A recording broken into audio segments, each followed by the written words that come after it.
નમસ્કાર, star India TV ન્યૂઝમાં આપનું હાર્દિક સ્વાગત છે। હું છું હેમલતા ત્રિવેદી। આપ જોઈ રહ્યા છો સ્ટાર ઇન્ડિયા ટીવી ન્યૂઝ, સત્યની વાતે સત્યની સાથે।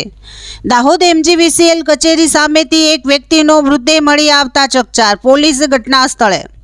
દાહોદ APMC નજીક અને MGVCLની સામેના નાળામાંથી એક વ્યક્તિનો મૃતદેહ મળી આવ્યો હતો। ત્યાંથી પસાર થતા લોકોની નજર પડતા અને ત્યાંના વિસ્તારના લોકોની તેના ઉપર નજર પડતા તે વ્યક્તિની ઓળખ દાહોદ નજીક રળિયાતી ગામના ગામતળ ફળિયામાં રહેતા નરેશ રમશુ હોવાનું સામે આવ્યું હતું। તાત્કાલિક પરિવારને જાણ થતાં પરિવારના લોકો ઘટના સ્થળે પહોંચ્યા હતા અને પોલીસને જાણ કરી હતી। પોલીસ ઘટના સ્થળે પહોંચી અને મૃતદેહને પોસ્ટમોર્ટમ માટે દાહોદના ઝાયડસ સિવિલ હોસ્પિટલ ખાતે લઈ જવામાં આવ્યો હતો।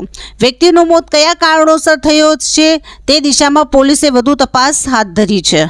Star India TV news report Nilay Paliwal, Dahod.